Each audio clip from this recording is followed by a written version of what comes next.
Starbucks employees are having buyer's remorse over their decision to unionize. A worker in Starbucks in Manhattan filed a petition to vote on whether to remove the union they formed just last year.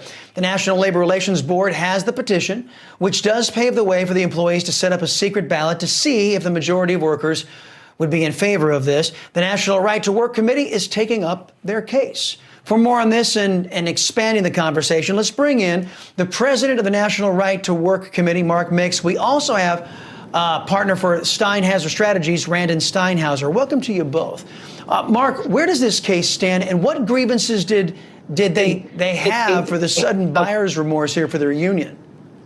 Yeah, Chris, well, look, thanks about taking on this story. It's a big one, and it's not a surprise to us that workers at Starbucks, after they see what the union officials are doing now that they're, quote, in the union and extracting money from their paycheck and basically saying they're the single voice in the workplace and other issues that go along with monopoly forced unionism, workers are starting to see that and saying, hey, how do we get out? We're helping some employees at a rotisserie in Chelsea in Manhattan when they decided they wanted nothing to do with the union. They're trying to throw them out. But, Chris, this is a really bigger story because when you look at it, we just found out that the SEIU, the Service Employees International Union, spent $2.5 million to employ people to go get a job at Starbucks under false pretenses and basically agitate for union organizing. Now that those workers have moved on, the workers that are left at the places that were working there are saying, what the heck did we do? Can we get out? The National Labor Relations Board, the National Labor Relations Board just filed a brief. We're filing a brief in about a week about a show cause on whether or not the election will go forward. We're obviously saying we want it to, but the board may step in and stop the election.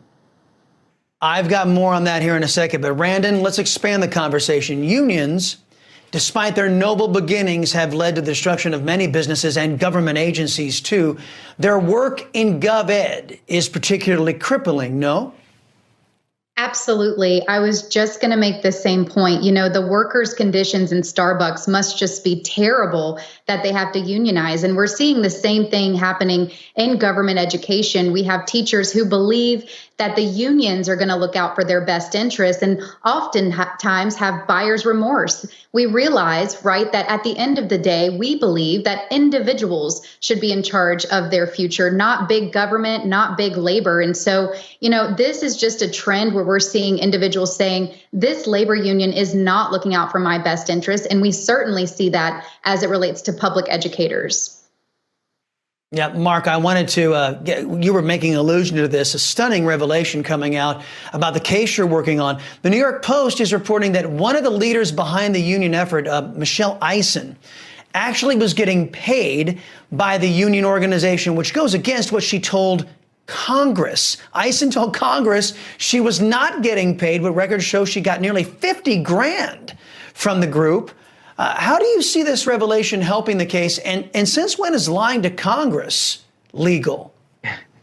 Well, Chris, I don't think it ever has been. The question is, what will Republicans do about it? The fact that the person they asked the witness asked questions, misrepresented herself, and she was an agent of the SEIU. And this is not something that's out of the ordinary, Chris. This is called salting. And the unions, if you look at The Nation magazine this week, you'll see that they're calling all progressive students to come to the South and get jobs. The union will pay them to work for the union, but their job is to get a job under false pretenses, go into the workplace and agitate for unionization, and then probably leave after they're done, like this witness did. I mean, there was another one in Buffalo, too, at the original Starbucks, the first place where the union was voted in. Both these employees were there, and they were both being paid by the union. They were being paid by Starbucks, too, as employees, but they were being paid by the union to salt the place and set the tone for unionization.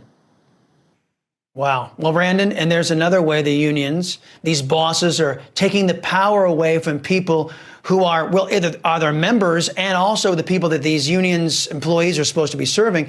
North Carolina Governor Roy Cooper declaring a state of emergency, his words, not really official, ahead of the state House Republicans passing school choice initiatives. Cooper says that all Republicans want to do is give the wealthy these vouchers for private tuition, despite the fact these vouchers are designed to help lower income people get a better education. Isn't Cooper beholden to union bosses over the education of children and his constituents? Absolutely. Look, Roy Cooper is saying choice for me, but not for thee. He sent his own children to private school. So congratulations, Governor, on having that privilege. But guess what? other parents, especially low-income, single-family households, deserve that same freedom to find the educational institution that works best for their children. So the hypocrisy is gross. And if this is a declaration of emergency, then I would like to know why he's calling this a setback of a generation when it was the teachers' unions who fought to keep schools closed and prevented children from learning. That massive learning loss was not at the hands of parents who wanted a better education. It was at the hands of teachers, unions, and their bosses. What were North Carolinians thinking with his election? Mark Mix and Randon Steinhauser, thank you very much. Appreciate this time. Still to come up, who's to blame around here? Well.